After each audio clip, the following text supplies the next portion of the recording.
Muito boa tarde, estamos começando uma edição especial aqui do Direto ao Ponto, boletim de notícias do Opinião CE. Hoje, né, segunda-feira, dia 3 de março, você que ainda está na folia, calma, vamos ouvir um pouquinho, assim, saber um pouquinho do que está acontecendo aqui no Ceará. Eu sou o Rodrigo Rodrigues, sou apresentador aqui do jornal, aqui ao meu lado, Delano Rios, que deixou a folia para falar um pouquinho, conversar um pouquinho com a gente. Exatamente, Rodrigo, estamos aqui, né, para comentar um pouquinho as notícias e tudo, falar um pouco, na verdade, hoje é um episódio diferente, um episódio em balanço, né? Isso, a gente vai falar de um tema fundamental, importante, né, que a gente veio debatendo durante todo o mês de fevereiro, falar um pouco sobre segurança pública, que é esse tema que é tão importante, né, que mexe com a vida de tanta gente. Delano, uma das informações que a gente traz aqui primeiro para destacar foi, na verdade, um anúncio, né, feito no último dia 20 de fevereiro do novo sistema de metas integradas de segurança pública, né, uma iniciativa do programa Ceará contra o crime. A ação tem o objetivo de reduzir em 15% o número de roubos e em 11% a taxa de homicídios durante o ano de 2025. Isso além de melhorar a produtividade e ampliar a integração entre os órgãos da segurança pública aqui do Ceará. Caso essa meta seja alcançada, Delano, os profissionais da segurança pública terão reconhecimento financeiro e funcional. As gratificações podem chegar a R$6 mil, dependendo aí de como essas metas forem alcançadas. Para ajudar nesse trabalho, os agentes utilizarão a tecnologia para monitorar os índices de criminalidade em cada região do estado do Ceará. Além da redução do número de mortes e roubos, a pasta também quer melhorar os índices do Corpo de Bombeiros e aumentar o número de laudos emitidos pela perícia forense aqui do Ceará. Cumprindo 100% das metas em cada ciclo, os policiais civis e militares, além de bombeiros militares, os peritos e os auxiliares de perícia forense, né, aqui poderão ser contemplados com gratificação individual e ascensão funcional. Isso tudo representa um investimento anual de R$160 milhões. Foi a grande novidade, né, do governo do estado durante o mês de fevereiro, né, principalmente nessa área de segurança pública. Lembro, né, a gente recordando aqui que esse anúncio ele foi feito em meio ali a algumas notícias negativas de episódios brutais de violência aqui no Ceará, e aí foi uma resposta muito imediata do governador Elmano de Freitas também, com investimento massivo, né, de R$160 milhões, claro, cumprindo metas estabelecidas também para melhorar esses índices de segurança e também gerar aquela tão famosa sensação de segurança na população. Isso, Rodrigo, essa palavra, essa expressão que você usou é a palavra-chave, né, na verdade, para a gente compreender esses movimentos também do governo do estado. Claro que a gente, no âmbito da segurança, não teria como não trabalhar com números, né? O governo está trabalhando ali em cima dos números. Os números do Ceará não são bons. O governador Elmano de Freitas já, inclusive, manifestou insatisfação com eles, fez essa reclamação. Inclusive, essas metas elas surgem daí também, né? De fazer de traçar uma linha ali do que quer se chegar, né? É uma meta realista, no sentido de que você tem ali um avanço, um recuo. Não se chegará com essa meta ao Estado, a um ambiente muito mais seguro, como as pessoas almejam, né? Mas de fato é uma progressão do que se vem fazendo, né? E essa questão da sensação de segurança, ela tem realmente tem muito a ver com uma percepção das pessoas, e basta a gente lembrar que esse tema ele começou a ser aquecido no ano passado, né? Muito fortemente, tanto que ele foi um tema fundamental na disputa eleitoral em Fortaleza, né? Foi uma das palavras-chave para a gente entender e para definir o que foi essa eleição do ano passado aqui no município de Fortaleza. Perfeito. E mais uma vez, né, esse pacote, né, que foi anunciado passou pela Assembleia Legislativa, houve discussão na Assembleia Legislativa também para aprovar esse pacote. É muito difícil não ter passado, porque é de fato um investimento que parece muito palpável e atua diretamente com quem está nas ruas, né, produzindo essa sensação de segurança. E aí eu lembro, Delano, que nós tivemos alguns casos muito complicados, assim, muito marcantes durante o mês de fevereiro, de episódios de violência. O último, né, se a gente for relembrar aqui, aconteceu na quinta-feira, né, da semana passada, quando um grupo de criminosos atacou diversos pontos da infraestrutura de empresas provedoras de internet no distrito do Pecém, né, que fica em São Gonçalo do Amarante, ali na região metropolitana de Fortaleza. E nesse local está localizado o Complexo Industrial e Portuário do Pecém, que é o grande player econômico do Ceará. Então, você pega uma situação como essa e você vê o quanto é necessário, né, você aumentar o sarrafo para garantir, né, essa sensação de segurança e essa segurança efetiva da população, das empresas. Né? A gente está falando de economia aqui do Ceará também, e como o Ceará é visto no restante do mundo, né? Uma preocupação nesse ponto também. Então, um investimento como esse, de 160 milhões, estabelecendo metas concretas, né, para esses agentes de segurança atuarem nas ruas, atuarem em seus postos de trabalho, é extremamente fundamental. Essa ação criminosa, para a gente ter ideia, afetou o fornecimento de internet para empresas que atuam no porto e também para moradores do distrito do Pecém. De acordo com a direção do complexo do Pecém, né, houve apenas falhas pontuais no fornecimento de internet de algumas empresas, foi a justificativa, e essas operações do porto teriam seguido normalmente já ao longo do dia. Então, uma situação, enfim, alarmante também, sobre o que convencionou se falar sobre Estado paralelo também, como é que fica essa relação, a que ponto esses criminosos chegaram, né, sem limites de fato, e você só responde isso, né, com firmeza e com investimento público. Isso, Rodrigo, a gente vê aí esses movimentos, na verdade, são tentativas de ganhar espaço, de intimidar e tudo, e realmente o governo não pode recuar, né? Não tem como admitir isso e tudo, e na verdade é meio que uma medição de força, né? Eles vão vendo aí até onde se permite que eles estejam, até onde se permite que eles façam, né? A gente lembra que Fortaleza, por exemplo, a cidade de Fortaleza já teve situações até recorrentes e tudo, de ataques a ônibus e tudo, que é exatamente quando você tem ali uma tensão maior, né, entre as forças de segurança e esses grupos criminosos, né? Mas aí, de fato, esse investimento alto do governo, ele se traduz tanto para uma questão realmente do reconhecimento do problema que tem que ser resolvido, e também ouvindo a população, né? Quando você faz aí as pesquisas, aí, geralmente a segurança pública ela aparece lá no topo das prioridades das pessoas, né? No fundo, as pessoas estão muito vulneráveis com isso, né? É uma coisa que, como a gente diz um pouco assim, né? A saúde ali, se você acha que não está bem, a saúde pública, ou você acha que tem muita fila e tudo, o cara tenta investir num plano de saúde ou coisa que valha, com a educação também. A segurança é uma coisa que meio que nivela todo mundo. Quem não é milionário, que tem condições de andar, sei lá, com um exército de segurança ao seu redor, né? A maioria das pessoas não podem não tem outra alternativa que não realmente recorrer ao Estado, por isso que a cobrança é muito firme nesse ponto da segurança pública. Edalani, outro caso que a gente traz aqui também, que foi muito marcante durante o mês de fevereiro, foi o latrocínio aí, né, da jovem Nathani Alves, de apenas 20 anos, lá na cidade de Quixeramobim. Foi um caso que ganhou repercussão nacional e não tinha como não ser assim, né? Foi um caso absurdo mesmo. 3 homens ali chegaram, né, levaram o carro dela, acabaram levando a jovem junta, e aí ocorreu esse crime bárbaro que repercutiu também durante as semanas seguintes, né, os dias seguintes, em todo o país. Aqui também gerou uma repercussão e uma resposta, né, do governo do estado para essa situação, né, da violência contra a mulher. E eu acho que fica o questionamento, Delano, se isso é o suficiente, né? Se a resposta que foi dada, claro que em um curto período de tempo ali, mas se isso foi suficiente. Os homens foram presos, né? E poucas horas depois, o processo ainda está correndo, né? Mas, enfim, o mínimo de resposta ali a gente já teve com a prisão desses indivíduos. A cidade inteira sentiu esse caso, né? O governador Elmano de Freitas se manifestou, a oposição utilizou essa situação também para tecer as suas críticas, né? Para colocar, mostrar o estado de segurança de acordo com eles, e que a gente observa em alguns pontos também, que os municípios, né? Que o estado do Ceará vem passando. Aí a resposta que fica é se essa resposta dada pelo estado em pouco tempo foi o suficiente, pelo menos para a sociedade ter um retorno de que algo está sendo feito. Rodrigo, tem casos como esse que eles são muito complexos de a gente abordar, de a gente fazer uma análise, porque assim, são casos que causam uma profunda comoção, mas ao mesmo tempo eles não são crimes ordinários, né? Em que sentido?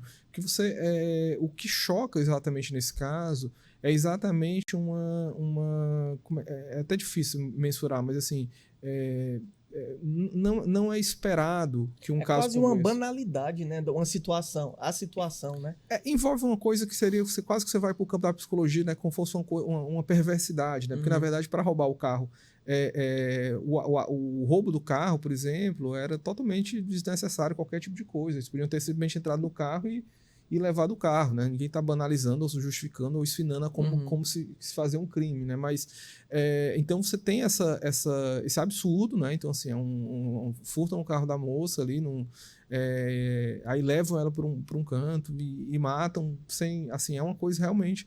E esses casos, eles desafiam porque a gente tem que ter cuidado também para não generalizar eles, né? Eu acho que o grande problema que nós temos hoje na segurança pública, que o governo do estado tem que enfrentar, é essa questão, por exemplo, das facções criminosas, né? Que você tem domínio de territórios, e aí elas também têm cometido essas barbaridades, né? Ninguém aqui está... eu acho que não existe crimes e crimes, né? Não é que você não possa... E a própria lei brasileira, ela define isso, né? Tem alguns crimes que são mais graves que outros, né? Então a gente vê ali quando você tem um nível de perversidade. A gente tem visto, por exemplo, casos de crianças baleadas e tudo. Então são absurdos, né, que realmente não podem ser compactuados. Aí você tem que realmente ter esse recado. Só que alguns casos acho que eles fogem também um pouco dessa alçada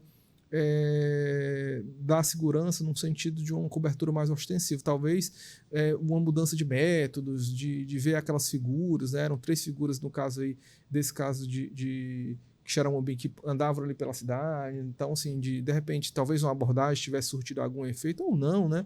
Porque, na verdade, eles chegaram lá, essa intimidação, 3 homens para intimidar essa moça, não teria nada que uma abordagem policial anterior pudesse ter feito no sentido de impedir eles, né? E também eles não poderiam ter sido presos sem ter cometido nenhum crime. É uma questão realmente que se pensa, né? Não estou dizendo que é uma fatalidade ou justificando, mas realmente tem uns crimes que são muito mais complexos, né? São fora da curva, digamos assim. Claro, o governo também tem que pensar nisso, mas o governo está pensando muito mais nas regras do que nas exceções. E a regra, nesse caso, que a gente está enfrentando essa questão, por exemplo, das facções. Perfeito. E falando em facções criminosas, Delano, uma das principais ações que a gente teve também durante o mês de fevereiro ocorreu justamente no último dia 24, né, na semana passada também, quando houve, na verdade, uma força integrada de combate ao crime organizado do Ceará, deflagrando a Operação Heresia, que teve o objetivo de desarticular uma organização criminosa com atuação interestadual proveniente aqui do Ceará. A ação ela foi realizada simultaneamente em 29 municípios do estado e nos estados também do Piauí, do Rio Grande do Norte e de Santa Catarina. Essa mega operação cumpriu 349 mandatos de prisão preventiva e 216 mandados de busca e apreensão contra integrantes de uma organização criminosa, né? No total, mais de 170 pessoas foram presas durante essa operação, que mostra também os braços, né, no caso aqui eles não citam, né, a organização criminosa.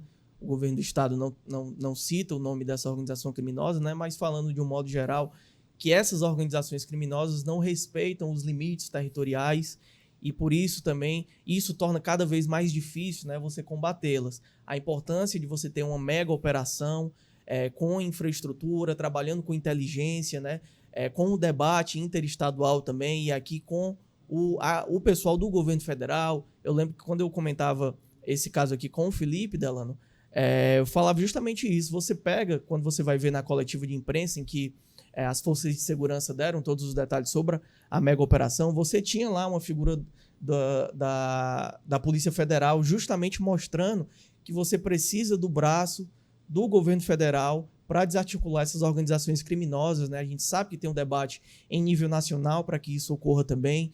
Me parece que não caminhou o tanto que poderia ter caminhado, principalmente ali no final do ano passado, começo desse ano, né? Ainda há um diálogo para se criar, né, essa lei em conjunto que vai aumentar essa atuação das forças federais nos estados também para coibir esses crimes, essas organizações criminosas.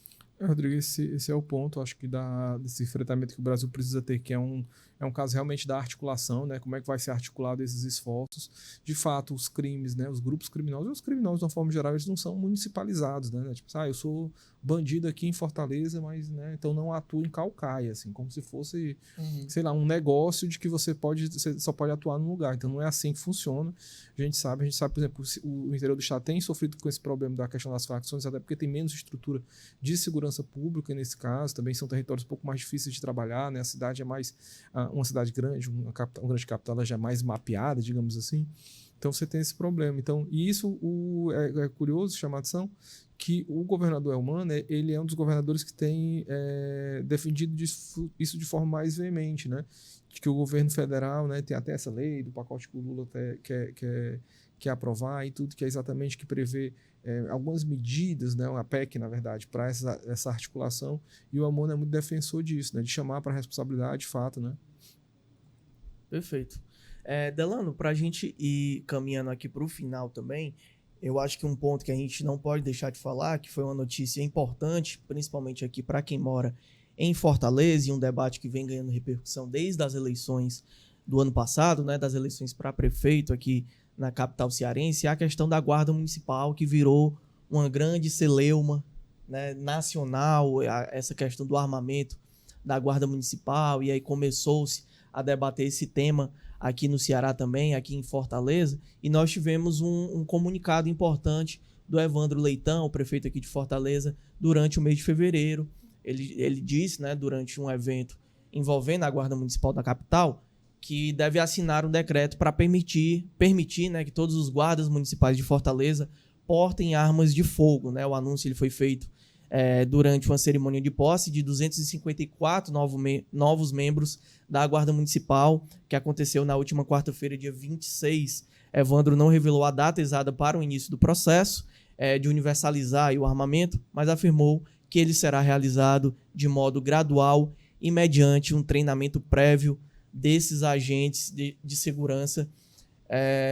Um ponto importante para a gente falar aqui também, né, Delano, que foi muito politizado em determinado momento essa questão do armamento da Guarda Municipal, e aí politizado propositalmente também por quem estava implementando, né, essa ideia. Naquele período a gente lembra que começou com o ex-prefeito José Sarto, né, um pouquinho antes, ali não lembro se exatamente, um pouquinho antes do período eleitoral, na verdade ele começou a falar sobre isso, durante as cerimônias sempre lotadas, né, cerimônias lotadas em grandes eventos com o pessoal da Guarda Municipal também. E aí, naquele momento, gerou-se um reboliço para a gente tentar entender como isso ocorreria, de que forma isso ocorreria, né? De quanto que a gente estava falando para armar a Guarda Municipal e, principalmente, quais os riscos, né, que isso traria também do aumento aí de circulação das armas de fogo. Gerou-se um debate em relação a isso. E eu acho que ficou um pouco de escanteio um debate mais técnico também, feito em termos de gestão pública, né, por parte da Prefeitura de Fortaleza naquele momento. E agora o Evandro anunciou isso, né, que de fato você terá um decreto para permitir a universalização da Guarda Municipal, universalização do porte de armas, né, da Guarda Municipal. E me parece que a gestão está tentando explicar um pouquinho melhor como isso vai ocorrer, né, e a importância disso ocorrer para algumas situações. Você entrevistou recentemente... Sim, o coronel. O coronel... Márcio Oliveira, né? Márcio Oliveira, né? Eu queria que você falasse um pouquinho das impressões que você teve, o que isso significa na prática, né, para a população aqui de Fortaleza.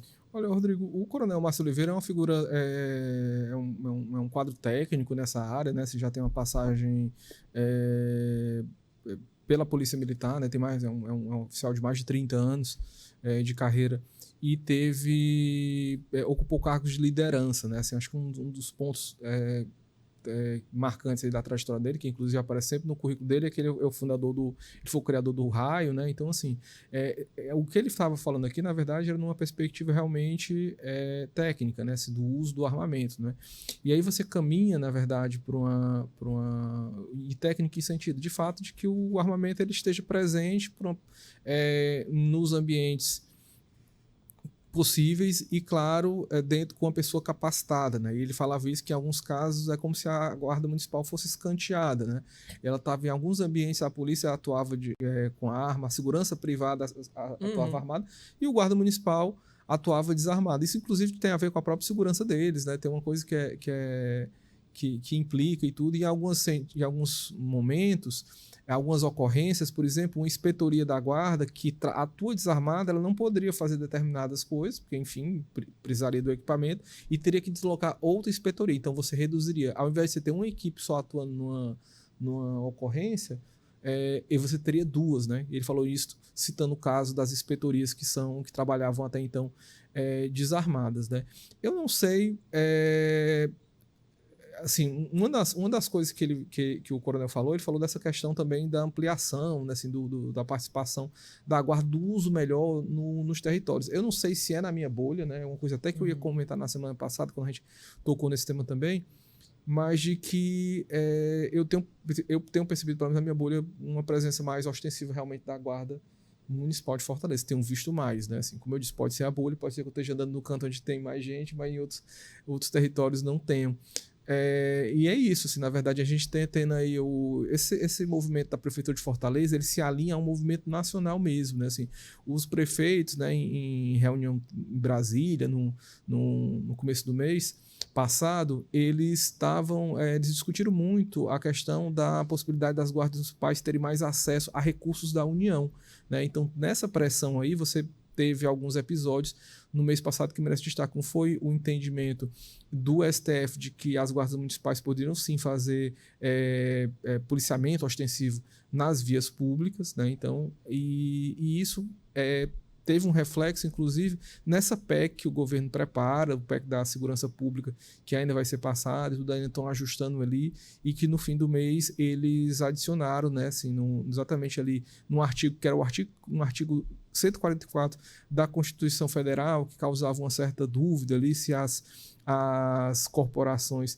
das guardas municipais elas poderiam ser interpretadas como um órgão de segurança pública, e agora dentro dessa PEC sim, já é explícito e tudo, e isso deve facilitar inclusive o acesso a esses recursos federais para a segurança pública e esses trabalhos de articulação que têm sido pensados aí pelo governo Lula, né, de fato, inclusive com uma certa pressão e uma pressão e entusiasmo, né, por um lado, tanto de aliados quanto de opositores, né, para que você tenha realmente uma segurança integrada no país para combater, sobretudo, a questão das organizações criminosas, né, que atuam nacionalmente, das grandes facções nacionais. Perfeito. É isso, né, Delano? Hoje foi uma edição especial, segunda-feira de carnaval, né, comecinho de semana, edição especial mostrando um retrospecto sobre o processo de segurança pública, né? Durante o mês de fevereiro nós tivemos alguns anúncios importantes, a gente veio debatendo aqui, e eu lembro, né, que todos esses assuntos estão disponíveis nos nossos canais oficiais. Então, se você ainda não segue a gente no Instagram, no TikTok, né, ali no Facebook, aproveita, todas as nossas redes sociais estão aqui na tela, pode seguir, você não paga nada para isso. Se você ainda não é inscrito aqui no canal do YouTube, basta se inscrever também, aproveita, comenta, compartilha e marca o sininho para receber todas as novidades aqui do Opinião CE. O Boletim de Notícias, a edição especial desta segunda-feira, fica por aqui, mas amanhã a gente volta com muito mais informações.